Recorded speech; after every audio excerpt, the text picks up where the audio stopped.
So in this video, I quickly want to show just a stereogram viewer that I made. There's some key features for me. The main ones being this dual zoom and pan mode, and some other features I'll get to in a moment. If you don't know what a stereogram is, you might be familiar with some of these. You can find in old magazines. We do like this eye trick. These are called auto stereograms or magic eye images sometimes. But there's another type just called side-by-side stereograms or parallel view or cross view images. There's some subreddits dedicated to them.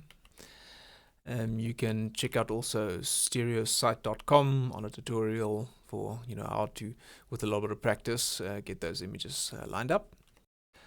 So the fun thing is you can actually make your own stereograms. You don't need any fancy equipment. Just your phone is fine. You take two photos just slightly apart, and as long as your subject isn't moving, it works just fine. And I think these are heavily underrated. I think not only are they a fun way to capture memories, but I think they're genuinely useful, and I'll show that in a moment. So maybe I'm just searching in all the wrong places, but I just couldn't find just a great tool to view my stereograms. I've got a couple of requirements. The first one is they must be stupidly simple. I don't need any fancy, bells and whistles. The thing must be dedicated to stereograms. You choose your pair and you view them. It must work offline.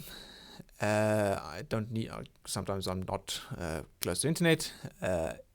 It must work for both mobile and desktop, as you saw in the little demo. And then the key thing I mentioned here is zoom and pan.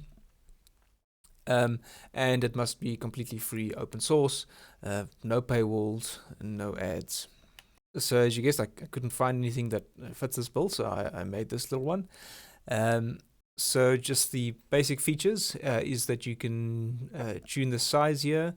So this is if you're doing a parallel view, it's much easier to get the images in focus when they're a bit smaller, and you can bring them up again. The crop also works very well for that.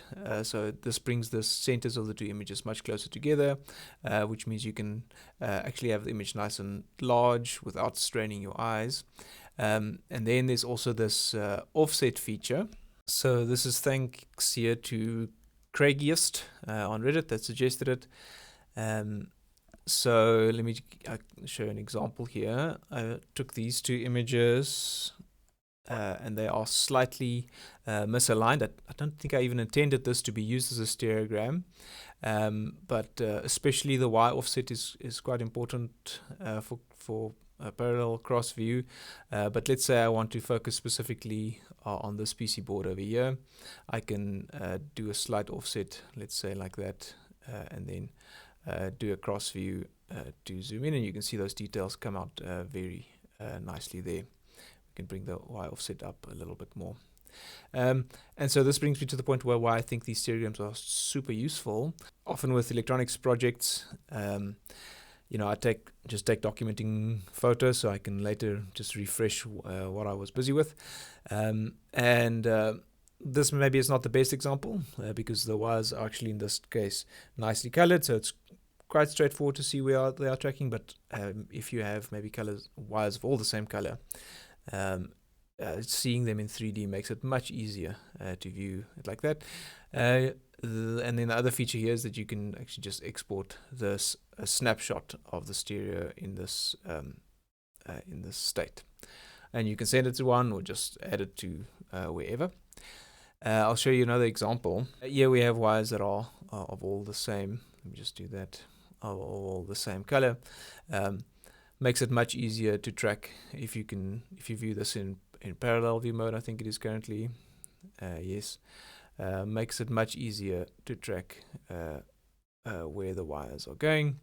And like I said, if you just wanted to send a snapshot of this or save it to your phone or send it to someone, you can export that there. Of course, if you prefer cross view, you can just swap the images there. You can also resize like that. That's basically it. That's all the features I need. So you can find the link in the description. The repository is also there, open source. Feel free to use it. If you have any suggestions, please drop them in the comments.